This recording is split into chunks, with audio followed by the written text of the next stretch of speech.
This message goes out to everyone who pays taxes in Bridgeport, and that means just about every one of us. If you own a house, you pay taxes. If you own an automobile, you pay taxes. Even if you rent, you pay taxes indirectly. If you own a business, you pay taxes on the equipment, machinery, and plant needed to run your business. So then, this message applies to just about everyone who lives in the city of Bridgeport. I am sure that you, like I, have felt the financial burden of living in a city that has one of the highest tax rates in the entire state of Connecticut. The ones who feel this financial burden the hardest are those living on fixed income. We have a large population of senior citizens who are retired, and they are in that enviable position of having paid off their mortgages. However, they are struggling to keep their homes because they cannot afford the taxes.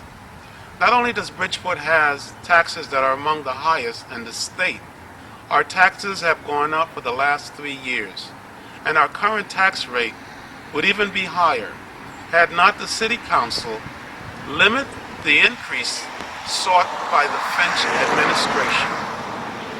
I am standing in front of a house that our family owned for many years, but 7 years ago, we were forced to sell. We were forced to sell not because we couldn't afford the mortgage. We were forced to sell because we could not afford the increase in taxes. Taxpayers of Bridgeport, I feel your pain. Now, added to our tax woes, this year, every property in Bridgeport must undergo a state-mandated reevaluation. What does that mean? That means our current tax rates are based on the value of properties as they were in 2008. I am sure you realize since 2008, the value of properties in Bridgeport have dropped precipitously. After the reevaluation, our tax rate will also need to increase just as precipitous as the drop in value. Now, while I understand that we inevitably must raise the tax rate or the mill rate, I am afraid that the current administration will use this as an opportunity to rake out additional dollars out of each and every one of our pockets. And they will do this under the pretext of the state-mandated reevaluation. Let me share with you some basic facts about the tax rate, or more accurately, the mill rate here in Bridgeport. In my opinion, the current administration has not done its due diligence in managing the tax burden that each and every one of us are facing. Let's talk about the tax rate, or more accurately, the mill rate. Let's talk about how it's determined and what practical steps we can take to actually manage the mill rate in a downward direction. First of all, the mill rate is nothing more than a quotient, or the division of two numbers. In the numerator, we have the tax revenues required to make up our current year's budget. That stands at $288 million. In the denominator, we have what is known as the net grand list.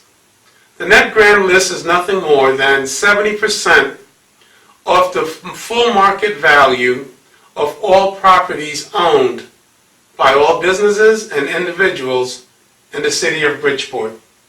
So then, the ratio or the quotient of these two numbers yield the fraction from which we get the mill rate. Our current mill rate stands at 42.19. What does that mean? It means that for every $1,000 of assessment of your property, you will pay $42.20. That is $42.20 for every $1,000 of the assessment on your property. Now, we have learned in math class that there's two ways to reduce a fraction, and the mill rate is nothing more than a fraction. We can reduce a fraction by reducing the numerator of the fraction, or we can reduce a fraction by increasing the denominator of that fraction. Let's give some example. If we have 5/8 and we go to 3/8, we have reduced the numerator and we have reduced the value of the fraction. Now, if we have 3/4 and we go to 3/10, we have increased the denominator and at the same time reduced the value of the fraction. So then, in terms of the mill rate, the goal is to reduce the tax revenue requirements and at the same time to increase the net grand list. Let's talk about what we can do to decrease the tax revenue requirement. First of all, we have to look at the way the city is operated. We have to eliminate all type of inefficiency in the system. We have to eliminate duplications across departments. We have to review the budget each year and to eliminate a practice that this administration has done for the last several years. That is, they have included ghost positions in their budget. Ghost positions are jobs and positions that are not really required, yet they are a holding place, and later on the practice has been they have been used for political jobs and political appointments. So we need to eliminate those from the budget we submit. The next thing we can do is to make sure that we are getting the best prices for goods and services. We do this by every 3 years. We will test the market. We'll go back into the market via the RFP process and we'll make sure that we're getting competitive prices for all goods and services. Another way that we can reduce pressure from the numerator is doing a better job in terms of our grants received from federal governments and state governments. We have to be more aggressive and more strategic in going after federal and state grants. By taking those steps, among others, we can take pressure off of the numerator. Now, what can we do to increase the denominator, to increase the grand list? Before I suggest some ways that we can increase the grand list, let me just share with you some current practices that this administration has taken, which is moving us in the wrong direction. There are several businesses in Bridgeport who have been granted tax abatement. That means they get a break on their tax. And these businesses are politically connected with the current administration. What this does is shift the tax burden off of these businesses onto us who own homes in Bridgeport. That practice will have to stop. But how do we grow the grand list? First of all, we have to attract new businesses to Bridgeport. We have to take advantage of all the unique potentials and unique situation that Bridgeport has. Bridgeport sits at the crossroads of one of the best transportation hubs in the Northeast. This transportation hubs include sea, air, land, and rail. We need to take advantage of that. Also, Route 8 and Route 25 connects to I-85 and I-95. Both these routes merge with I-95 in downtown Bridgeport. We need to take advantage of our great transportation hub.